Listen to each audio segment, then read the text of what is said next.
One and all, welcome to the latest Soul Trader webinar. I am Rashid Ogunlaru, and here we are for transitions, face, shape, and embrace change. Now, I am due to have a very, very special guest, who's Steve Nobel, author, coach, speaker, business coach like me, and I'm just trying to get Steve on the line. So if you bear with us, this is all part of the fun. Steve, if you can hear us, I wonder if you can go onto the Soul Trader website page. And what we're going to do is that if you could follow that link underneath this video, you'll see actually a link to our Facebook page. And if you could paste some comments on our Facebook page, you'll just need to friend it and like it. But if you also keep your eye on your email, I'm going to still try to send you messages to try and get you through to this call. So keep your eye on your email, and I'm going to send you messages to get through to this particular link. But meanwhile, everybody, welcome here again to this latest Soul Trader podcast, rather webinar. Those of you who are new to these webinars, we run one every month. The topics vary hugely from month to month. Sometimes they're on very much business-related topics, be it like networking or something like that. Sometimes they're more on the more inner kind of topics, more like change, whatever. Often they've got a blend between head and heart. Today's topic is about facing, embracing, and shaping change. And one of the things that's really interesting about change is that there's always going to be change, isn't there? There's going to be many of you at a point where you think, actually, do I want to change my job? I want to give up my job.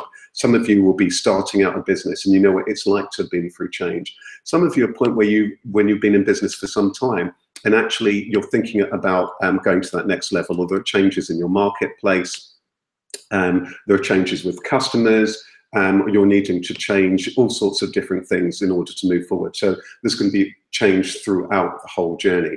So that today's talk is really looking at how it is that we can navigate that change. How is it that we can face it? How is it that we can shape it? How is it that we can embrace it? Steve, our guest, who I hope we're going to get on very, very soon, is somebody who's a real expert when it comes to change.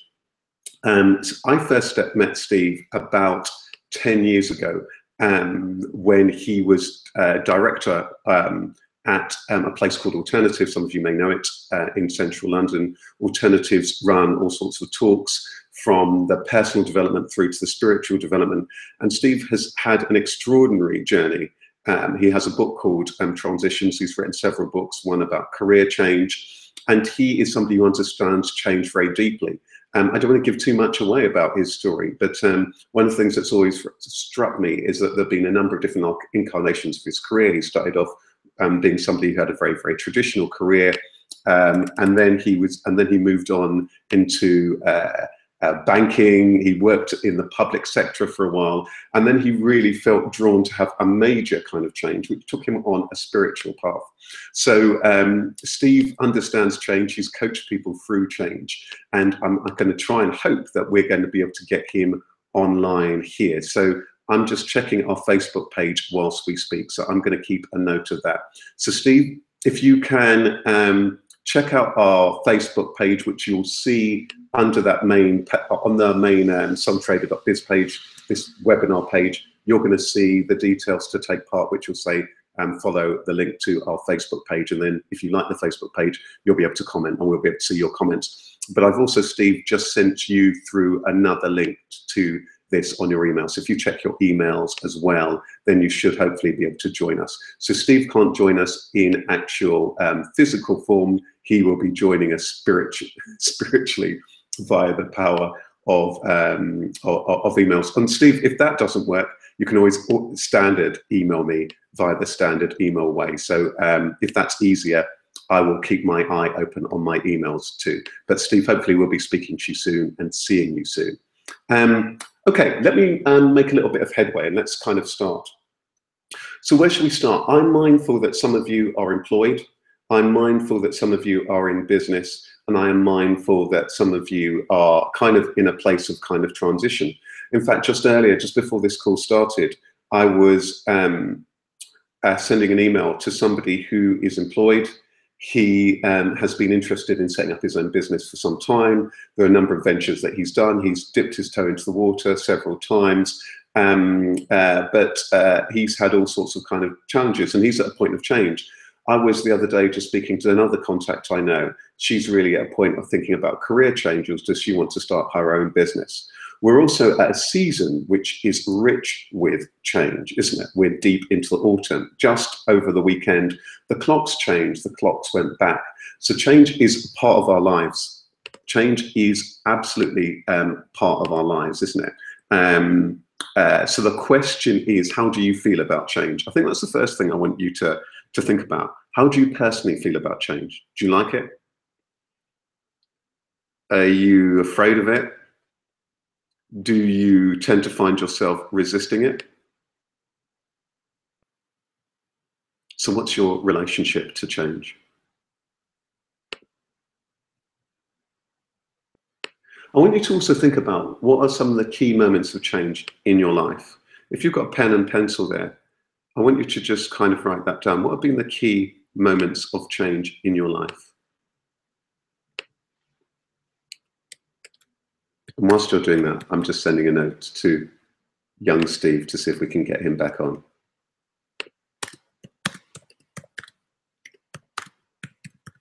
And maybe you might want to break that down into what are the changes that you've really welcomed in life, and what are the changes that you've resisted in life.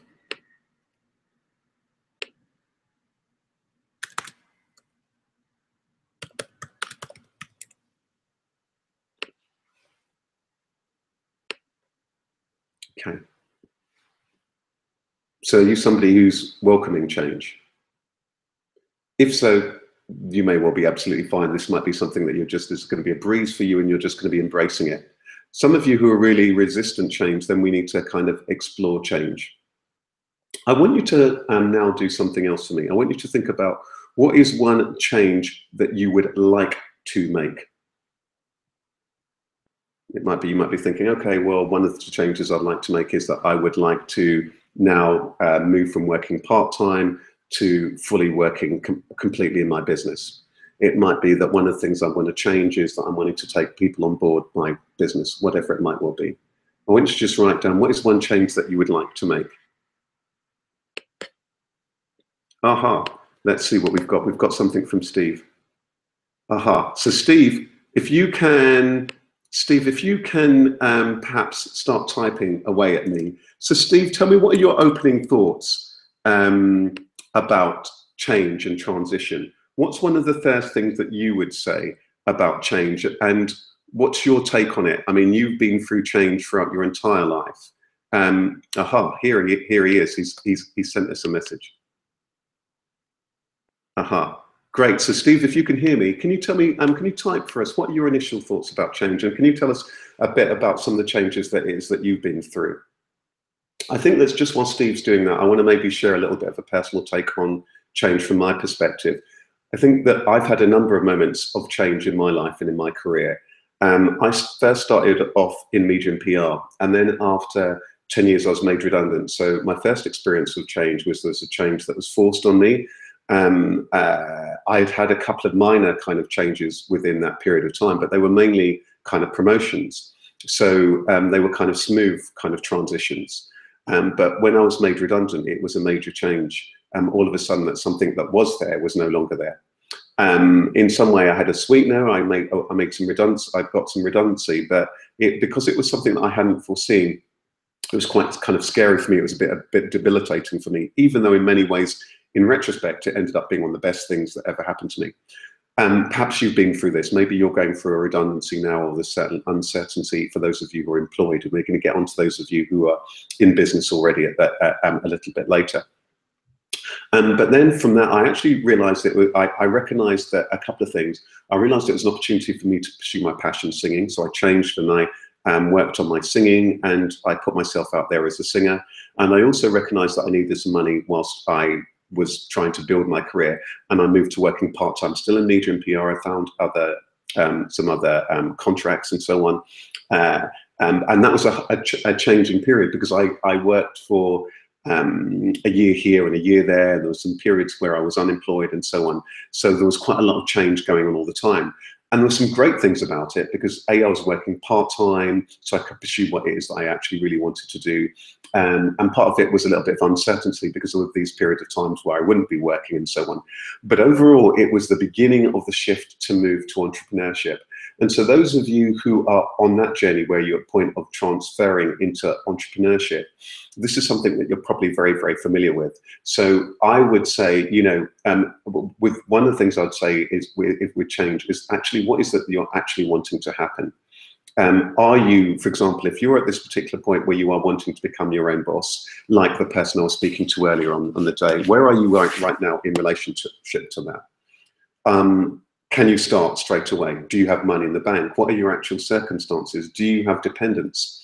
What would happen if you were to start right away? Are you emotionally ready? Are you practically ready? Is there a way, do you want to make the jump as a quick jump? Or are you somebody who wants to make it far more of a transition? And so I think the practicalities are going to be a huge factor for you here. I think at some of the points when I've gone through certain changes, I had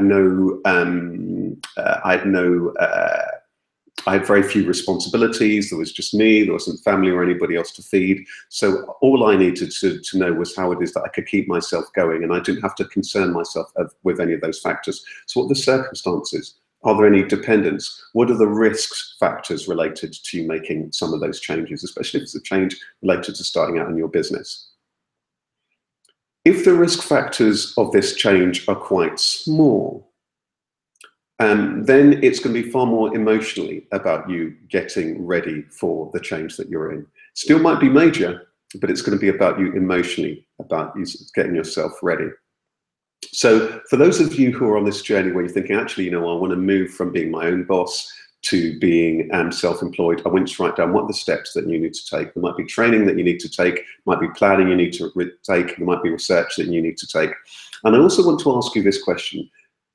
Depending on your relationship to change, what is the best way for you to go about that change? In my case, the practicality was for me to work part-time. We've got our first contribution from Steve. Aha, and Steve is making a really important point here. There is a difference between change and transition. Transition is both inner and outer change. There is a psychological component. A transition changes us from the inside out. It involves moving out of our comfort zone. Always involves an element of challenge. The degree of challenge is okay when we are following a vision or a dream. It feels less okay when we feel pushed out of our comfort zone. The shift has not been chosen, it has been enforced. So Steve is making this point about this change, difference between change and transition. Transition is both inner and outer change. There is a psychological component. A transition changes us from the inside out. So Steve, can you tell us, I think it might be very useful as we begin to explore this topic.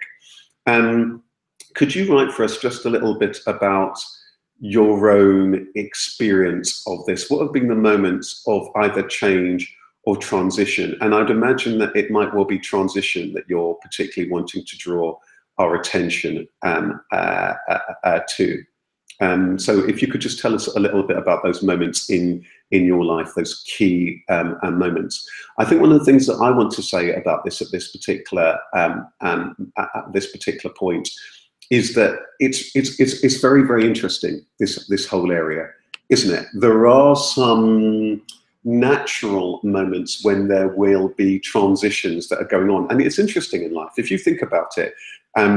Change, transition, I'm using them a little bit interwoven, and I know Steve again will pull me up on this and perhaps draw distinctions between this. But I think one of the things that's very interesting for us to know is that life, there's constant transition, there's constant movement, there's constant change. Some of it is that unbeknown for us. So I mean, the most classic one is from when you're born as a baby, when you are growing day by day by day. You notice that difference between a baby, an infant, a child, an adolescent, teenager, young adult, and so on, through maturity, middle age, old age, and so on. These things are happening naturally. Some of the moments, I guess, where there's transition, some of them are more painful than others. and some of them more comfortable. So people often will draw our attention to certain points like adolescence. But let's just see what the next point that Steve is saying here. Steve adds, transition always involves courage, whether the transition feels enforced or not. If we do not embrace what is happening, then we are resisting the journey. Although resistance is normal when we are going through transition, at some point we need to embrace the journey. Otherwise, we are moving forward with one foot on the brake pedal. Right. So Steve, again, I wonder if you might want to draw our attention to some of those classic transition moments that you have noticed. I would imagine that this thing, particularly here about where somebody is wanting to move from being employed to being their own boss, is going to be one. Aha. And Steve, just at that moment, has just flagged up one really important point. Steve is now making a point about family transition. And this might be a really good place to start, because it might be one of the moments that many of us have experienced. If we have a family, then of course there are others to consider, but we cannot use our family as an excuse not to take our journey. The ideal scenario is when the partner or spouse is against the journey. This is what happened to me in my own case. This adds an extra challenge to the journey. I think that's a really useful contribution there, Steve. So again, if you're watching this, I want you to think about what your circumstances at the moment. Is the circumstance that you're going through one in which there are also other components, friends, family members particularly, other people who are stakeholders? Because I think what's interesting that Steve draws our attention to is that then this is going to be difficult, but then it is not an excuse. We still need to go on this journey. I think one of the things that's really powerful, I know that many years ago, one of the things that Steve does actually share is that there was a particular point, we had a lot of responsibilities, where he felt that he needed to go on that journey. I mean, Steve, I wonder if you might tell us as much as you're comfortable about, how did you go on that journey when you sensed that there was some kind of a shift that you were wanting to make? And I think the other thing, Steve, that I wonder if you might comment on for us is that sometimes at certain points, you know, let's take another classic change here, that somebody is deciding to become their own boss. So I'm going to become my own boss, and all of a sudden, again, it's linked, isn't it? Because other people have got stake on it. I'm going to, before I had a steady salary, and now I'm starting off running my own business. Or in fact, as might be the case for many of you who are already in business, you've started in business, or you've been in business for some time, but the business isn't doing very well, or there's still some things to be done. And other people are thinking, okay, well, hang on a minute, is this really right? We've got mouths to feed, there's more stuff that needs to be done. Is this right? So you've then got this pull between what you may well be feeling, and of course that there are these other factors that are really important to you, loved ones, etc., etc. And Steve, it's really interesting that you're drawing this to our attention, because one of the people that I've been in contact recently, I think that one of their conflicts is between who they are and what they want to be, a number of their responsibilities that they feel that they have, and what steps they feel are apt to take. Let's hear Steve's own experience. Steve is just saying, I have been in 3 careers. I started off with banking, 10 years. Toward the end, I knew I could not tolerate that environment anymore. And my now ex-wife was against me moving into a new career. I took the step anyway into local government. This did create a certain strain in the relationship. And Steve adds, I stayed in local government for 10 years. It was a good experience. I experienced more of my inner potential. Leaving was difficult. It was well paid and not too hard, but my soul was calling me away. This really involved a lot of trust. I made the step, and I felt this opened the way to lots of synchronicity. This decision led me to alternatives. I left at the perfect moment. So Steve, you now bring to our attention this inner element of transition. You know, can you tell us a little bit about this inner element? Because when people are going through change, there seems to be all sorts of, it seems that there's all sorts of then noise that's going on, isn't it? That with transition, that there's inner and there's outer. So how does somebody begin to listen to their own inner voice? It sounded in your case as though, Steve, that then this paid off, you listen to that inner voice, but some people might be watching or listening to this thinking, I'm not sure I am listening to my voice, and how do I trust it? And you make the point here, Steve, that it involves a lot of trust. I'd welcome if there are any tips that you would have to share on that, beginning to listen to one's inner voice. And maybe people might be watching this asking, well, how do I know that what is the right decision for me? As Steve is just writing that, I just want to share again some of my own experience, and this is just simply my own experience. I think that throughout my own career, I've had to, and I think from the moment where a change was thrust upon me, from that moment where I was made redundant, I had to more and more trust my inner voice. And it was similar to what Steve was saying in certain ways, because I think after I was made redundant, I started to realize that certain things no longer chimed with me. I could no longer be employed full time. I needed to work part time. That also brought challenges because there was less and less part time work. And then bit by bit, I began on my journey to become a coach. And that involved transitions and changes. And well, first of all, and most of these things were, and many of them were welcome, because I knew I wanted to become a coach, but I needed to train, etc., and I needed to go on that particular kind of journey. But the next moment, which was a bit challenging for me, and I guess that what Steve would pick up in terms of this thing about transition, was then when I'd done my training and so on, and then I was becoming my own boss. And then I was beginning to wonder, how am I going to make this work? How am I going to make this financially work? And I know that many of you who now are your own, run your own business will have this challenge at many stages. How am I going to make this work? When is the right moment for me to employ my first member of staff? When is the right moment for me to do this full time? When is the right moment for me to approach, to move from this thing to that thing? But my own experience of that, just while Steve was writing, is that I've throughout the journey had to listen to my own inner voice about what kind of coach I wanted to be, how I wanted to run my business. I had to listen to myself about just what chimed with me. Because I was beginning to find that, when I moved into personal development, lots of stuff in and around personal development and chiming me, a lot of it was just about goals. I felt that there was far more to do with inner contentment that was really important, and the kind of stuff that led me to Soul Trader and my first book, The Gift of Inner Success.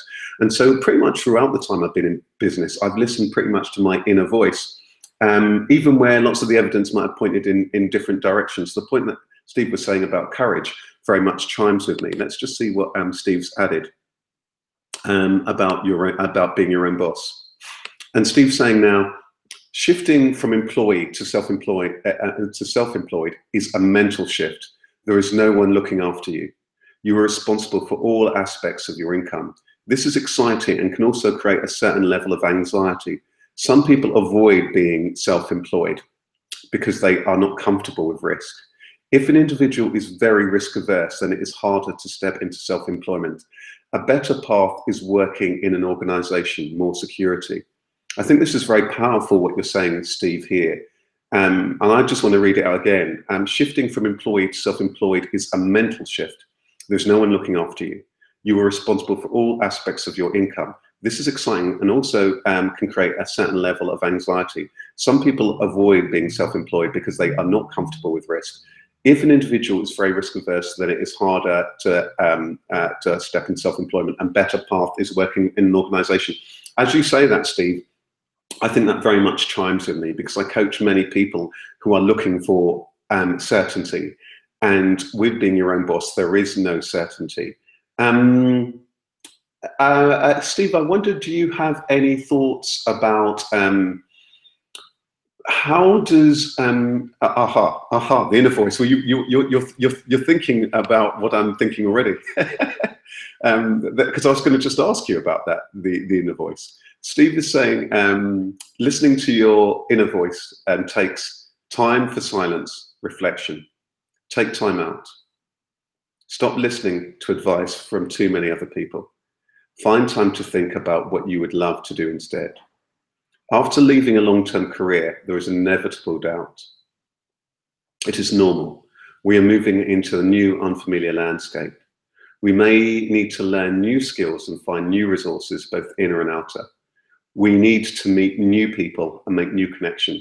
So-called luck, good fortune, and new opportunity always happens through relationships. I couldn't agree with that more. Just today, I was running a workshop for lots of people employed. They're going through transitions. Some of them, there's changes within the NHS. So there's changes going on within their hospital, within the NHS overall, and some of them are also wanting to make shifts within their career, to go up to new roles and so on. And one of the things I said to them was the importance of them just connecting, making relationships with people, talking, sharing, connecting. But Steve, I couldn't agree with you more about this thing about this listening to your inner voice and taking time out. And I do it quite often. I just listen to what feels right for me. I start at the beginning of the day by asking myself, well, I tend to start off in a place of gratitude, being grateful for the people in my life.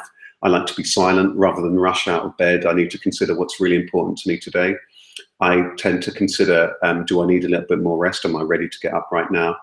And to trust that voice, so that I can also day to day in terms of just running my business, make sure I've got the energy level that I need. I think that sometimes when we stop listening to our inner voice, whether it is when we're in career, when we're in business, we struggle. I was just speaking the other day to one of my clients, and she is very, very successful in the world of media. And she was due to come to an entrepreneurial event, and she couldn't come along because she'd been very, very unwell. She wasn't listening to her own voice, and then things played out physically in terms of ill health. And again, I think throughout times where people are feeling that there are changes, transitions that they're going through, this will happen a lot. If you're not listening to yourself, then there tend to be these kind of conflicts that go on. Steve, I wonder, do you have a take on, if we just kind of pause and we consider what it is that we've already talked about? So you've already talked about the fact that transition involves a little bit of this inner as well as the outer element of making changes. So there's a lot about how it is that we feel within as well as whatever is going on in the world around us. We talked a little bit about some of those key points in life that people might need to make change. And one of the classic one here is about career. Okay, what is it I'm going to do next in my career? What is it I'm really wanting to do? You touched on the fact about sometimes there may well be dependence, or there may well be other people involved in that, and it's going to require the trust to follow your own heart. We've touched on this fact that if you are going into business, or if you're in business, that's going to involve an element of risk, and you need to ask yourself, what's your relationship to risk? If you're risk averse, then actually maybe this journey is not one for you. Steve, I can see that you've sent us something here on trust, so I'm about to read that thing about trust. And as I read the thing about trust, I wonder if you've got any thoughts, Steve, because you are your own boss, you're a coach, you're a speaker like myself, and even within the times when you've been your own boss, one of the things that I've admired hugely about you is that you've not been afraid to shift directions when that when it feels right. Can you tell me a little bit about has that been again as part of listening to your inner voice? And do you have any thoughts on the power of people when they are running a business, listening to that inner voice to help them with the changes that they might be wanting to make? And it might be that they're wanting a new customer base, and going from, let's say you're running a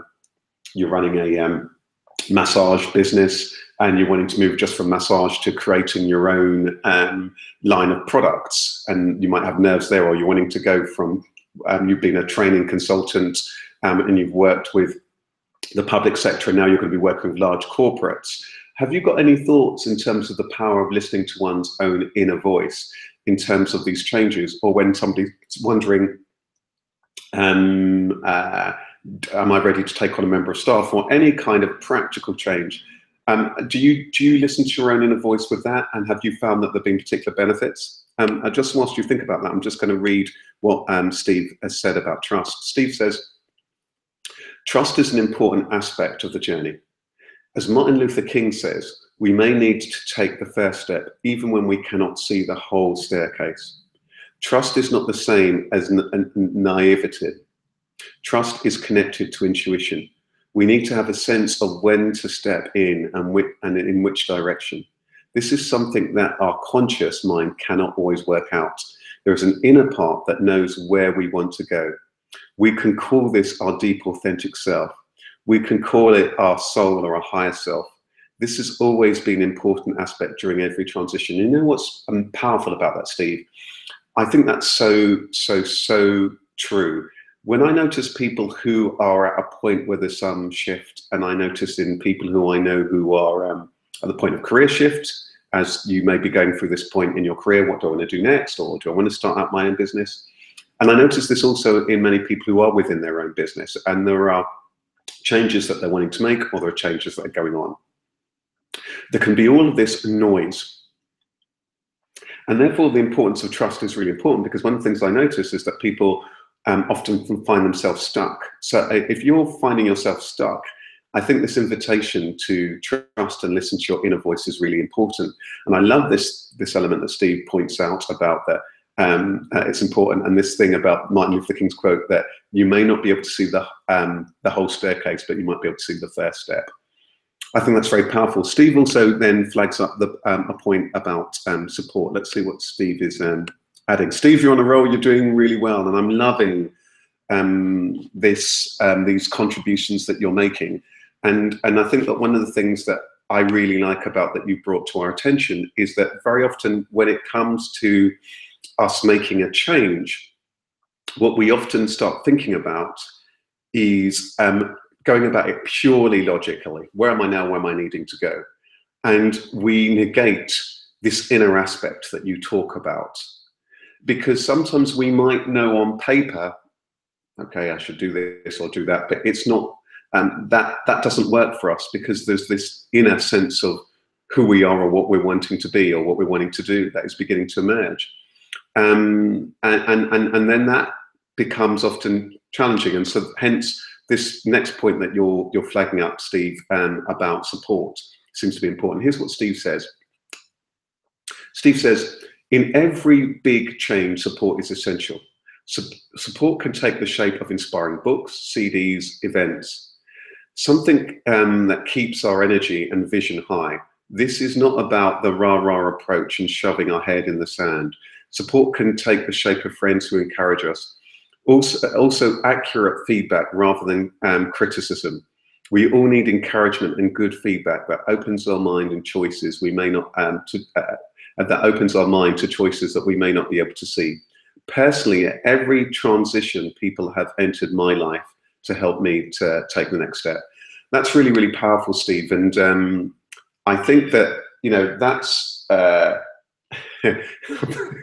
I'm just getting messages in at the same time, so I'll just respond to this. But I just want to say that thing about help and support is really, really important.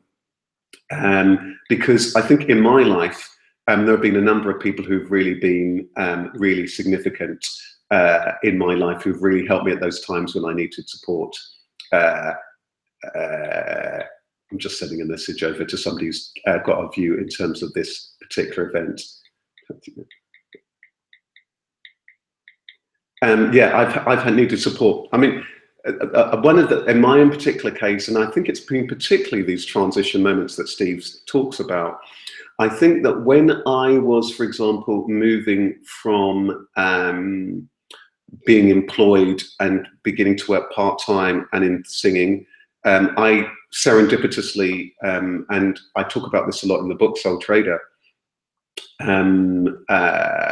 started going out on the music circuit.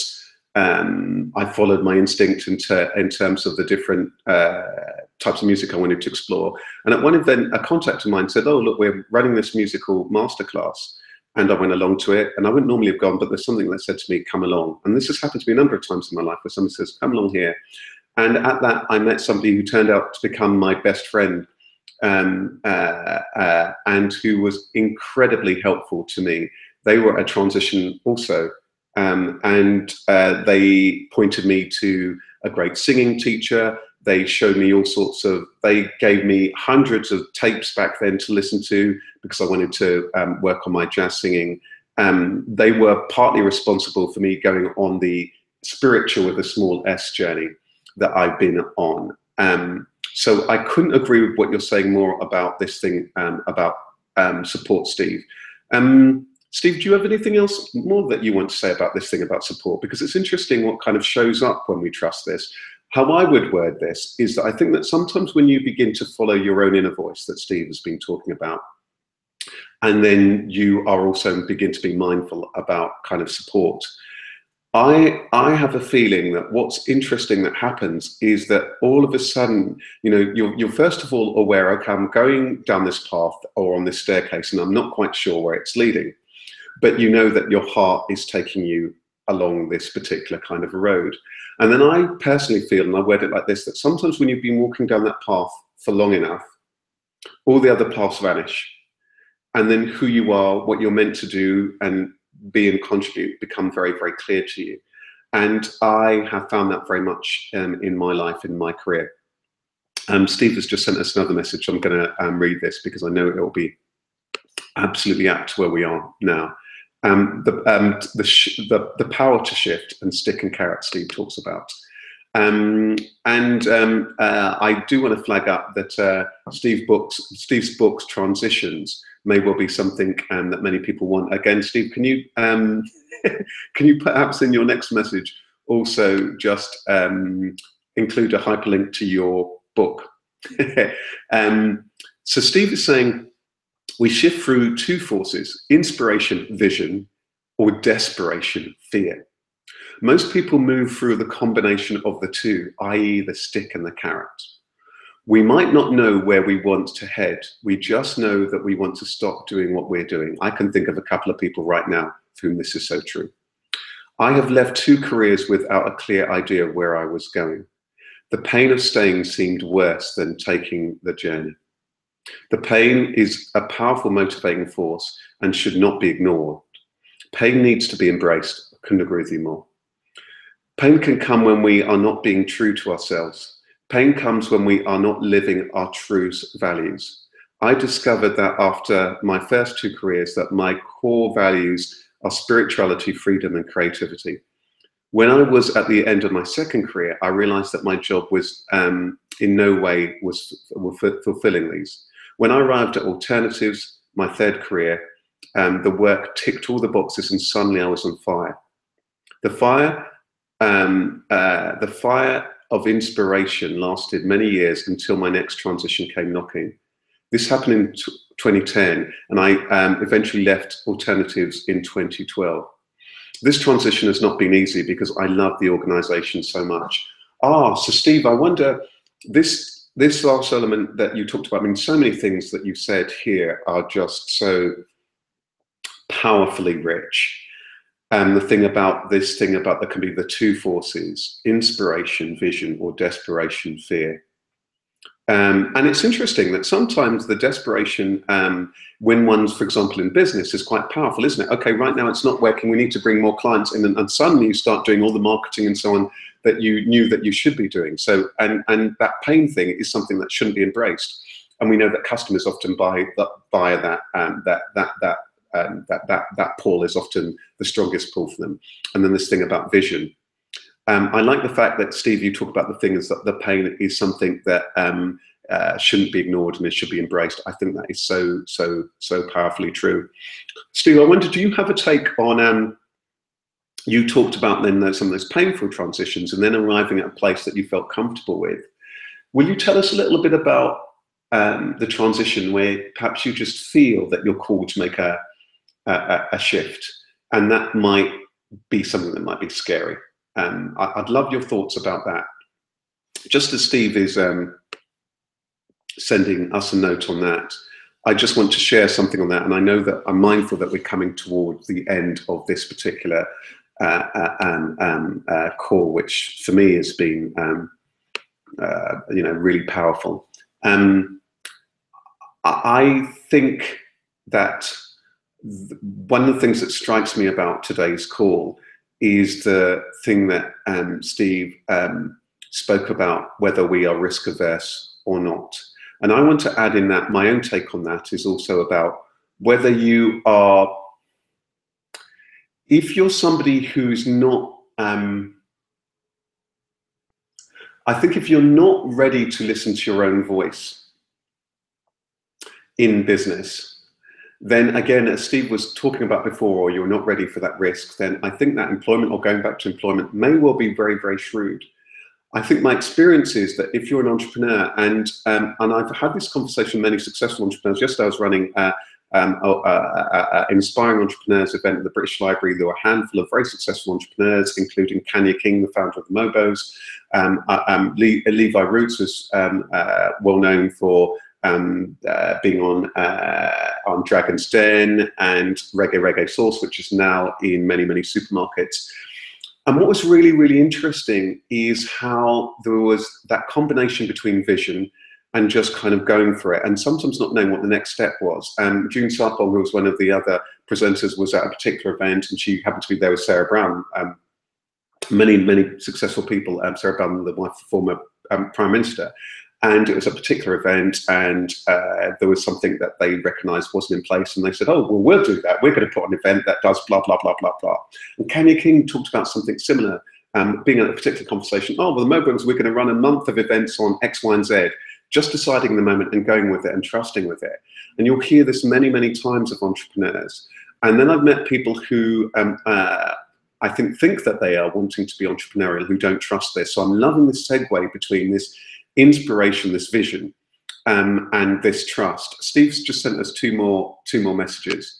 The first one I want to flag up now, which is on Amazon. You can find Steve's book, Personal Transitions: Beyond the Comfortable into the Real, by Steve Arnell Nobel. And actually, there is, I think, on this page there is a link to Steve's website where you can also track down these books. I would highly recommend it.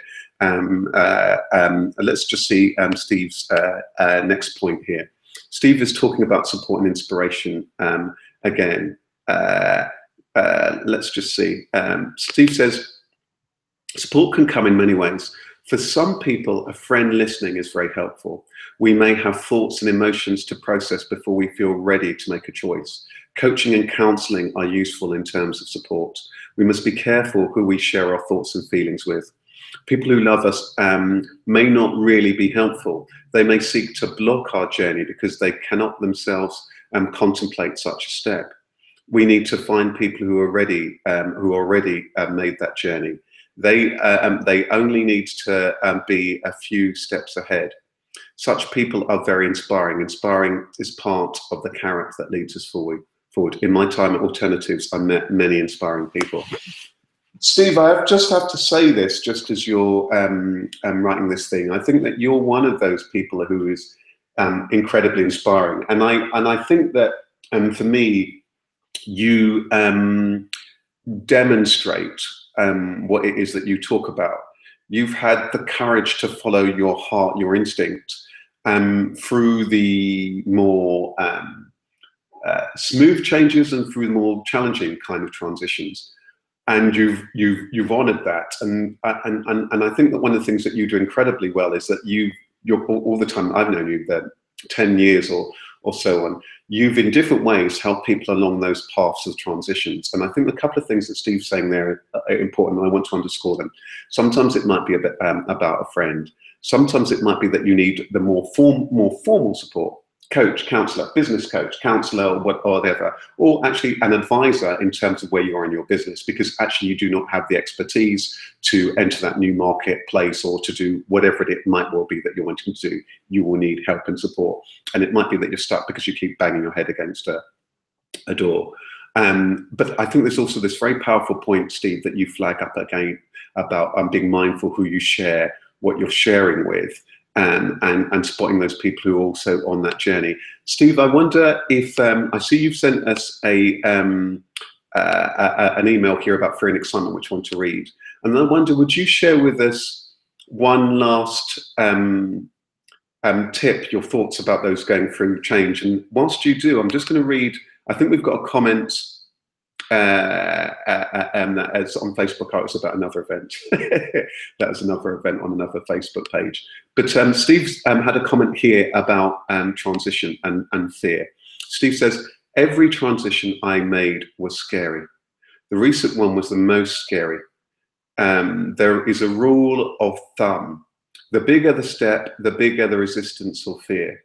The thing about fear is that an energy level is very close to the feeling of excitement. Ask anyone into adventure sports. Fear eventually turns to excitement. And when we step a bit further along the path, very, very powerful. I think that as Steve shares his last thoughts, I just want to share a few things that might well be useful. Yesterday I was at this, hosting this event, panel of successful entrepreneurs, many of whom have gone through big changes and transformations. One of them who had had a complete transformation, one where they had been involved in all sorts of things, life of crime, then completely turned themselves around, now helping other people, inspiring them, a very successful entrepreneur. And they were saying that they were then in prisons, helping people, motivating people, helping people turn their lives around. And a number of these entrepreneurs talked about very challenging particular moments. I think that what I want to say is that my own experience has been, the more I've trusted my inner voice, the more comforting life has been to me. There have still been challenging moments, but I felt that the not listening to my own voice is ever more difficult, and I find it difficult to not listen to my own voice, even if even if on paper the money or the opportunity might seemingly be here. And I've always, I think for the time I've been in business, sometimes with a little bit of life pushing me or nudging me or what have you, I've learned to listen to that particular voice. And when I've done so, all of the practical things I've really got to show for my business, and all of my books, my products, Become Who You Are, The Gift of Inner Success, Soul Trader, all came out from that. And they all came out interestingly. It's interesting, Steve talking about this thing about these different kind of pressures, because sometimes it's come as a reaction to what's going on around me, something that hasn't chimed with me. And from that has created what it is I felt that I needed to share. And in all of those opportunities, something's come out from it. And when I've followed that, all sorts of extraordinary things have happened. And I've had a year in which all sorts of things that through all the 10 years of work and I'm probably much longer than that when things weren't working for me, things have been. Steve has sent us something here about belief, and I want to read this out. Steve says, something to mention is the level of belief. It can be helpful to process stuff around deservability and possibility. If we do not believe that we envisage is possible, then we will not step forward. Yes, if we do not believe that what we envisage is possible, then we will not step forward. So true. Often we can take on family and cultural beliefs that block us. For instance, in my family, no one had followed an entrepreneurial path. I had no point of reference in the path. I had to go and find people on that path and find out what they believed around subjects such as success, money, opportunity, and finding my own way. As you just share that, I feel that so profoundly. Wonderful, really wonderful. And Steve's just sent another message. Resources and inner potential. In every transition, there will be skills, qualities, resources that are missing or that we feel are missing. The journey opens the way to see these. We also discover our own inner potential is literally unlimited. For instance, when working in the bank, I could never know that I could write books, give public talks, manage an organization like Alternatives, and so on. The journey itself opens the way to us to truly know what we are capable of. Steve, I wonder if you would just share one last thing from us, because can you just share with us, what have been the fruits for you personally of you following your own inner voice? And I've got to say, and I'm compelled to say, I know through the work that you've done, you've helped so many people through their life transition in so many different ways, the time alternatives, through your coaching and so on, through your book transitions. I think it's really, really incredible. And one of the things that I really admire that you do is that you have this way of blending the spiritual, not getting caught up in the smoke and mirrors of the spiritual, or the deep, of all of that kind of stuff, and not being lost in the very practical. It's such a rare gift. I've met so few people in the spiritual, if you like, world, or the very material, practical, pragmatic, entrepreneurial world, who have that understanding and who can present things in such a in a pure kind of a way. Steve is now saying, money is never the reason to take the journey. Loving this. Steve, you're on a roll. Do not let money or lack of it stop you from following your path. I have met wealthy people who've never felt, hang on. Do not let money or lack of it stop you following your path. I've met wealthy people who felt they did not have enough savings to make the journey. I have also met people who took the journey with very little financial resources, myself included. I have also found that money found me during the transition. I often felt the most abundant in these times. This again involves assent and trust. I couldn't agree with that more. I think that for me in my journey, I am at many points in the journey, and when I moved from being employed to working part-time after I very quickly spent my redundancy money, I was working part-time. I had less money than I had before, and then when I started business, first few years there was very little money, and I was living on a combination of savings and a little bit of money that I made. But I was fueled by my passion for what I was doing.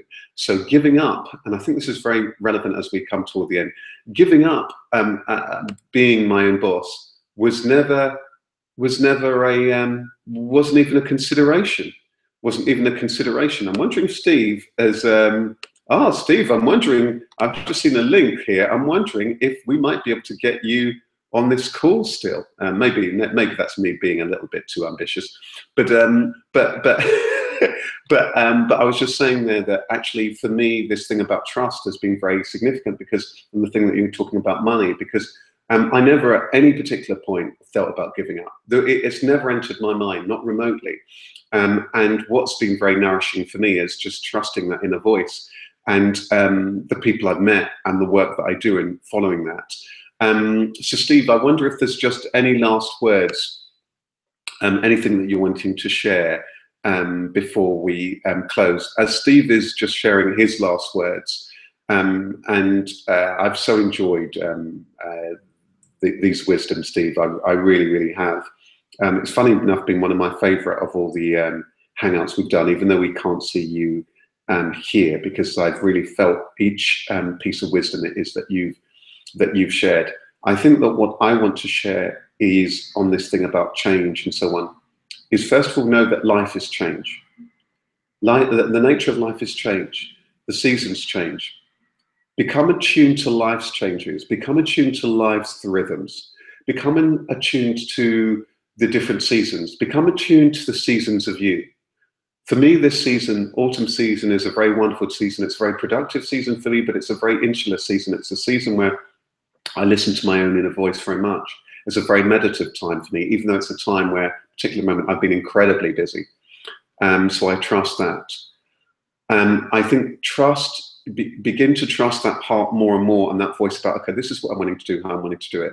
And then I would so echo what Steve has said about, about what Steve has said here about this thing, about then seeking out those voices, those people who could be of support to you. Do seek out those people who could be of use to you, and those people who've also done that journey. Being mindful about who you share that with. I would really echo that. Just as Steve's just typing his last thoughts here, I just want to flag up Steve's book again, Personal Transitions Beyond the Comfortable into the Real. The link to Steve's website is on this page. And I would highly recommend that if you are going through change, that you have a conversation with him. He really knows that stuff very, very deeply. Steve just says here, a comment on fruits. And Steve, is this your last one, or there's going to be a last one? Make the last one say goodbye or something, so I know it's the last one. Steve said, I met so many amazing people, liberated my own inner potential, feel I am on a path of service to others. I am able to be in the world and also embrace a spiritual path. Also, the journey is a gift to my family. Even though my children did not understand the journey at first, they were amazed by my books and my role in alternatives. Actually, my daughter said that she wants to work there because she feels I am always having tea with people. This was true. Wonderful. Yeah, I think that there's something about fruits that I'm glad that you ended with. I would echo that. I think that one of the things that I've observed is that, and I want to say this, that there are two things in life, the success and fulfillment, they're different. Success is fleeting. It depends on you, it depends on the economy, it depends on how hard you're prepared to work, it depends on your talents, it depends on the people around you, your resources and your resourcefulness. It may come, it may well go. And then there's fulfillment. Fulfillment is dependent on nothing apart from you embracing yourself and embracing life itself. It's there. And I think it's in there that the fruits bit actually resides. Because when you embrace yourself, when you embrace life itself, something magical happens in that you start to sing your song, as I would put it. You sing your song, you do what your work is, whether that's you being employed in a career, you in business, and you do that because it is where your skills are at, and it's because that's where there's a need. So you stop being caught up in all of the notions of what you should be, could be, and you actually start being most of service. Steve's just sent one last thing, which is a thank you. And Steve is saying, and finally, you are one of those people who have encouraged and supported me on my path. Wow, that's very amazing. And I'm very humbled by that, hearing those words from you, because the work that you do is absolutely outstanding. The last thing I want to say is on this particular point, well, there's a number of things I want to say. I want to, first of all, I want to thank Steve very much.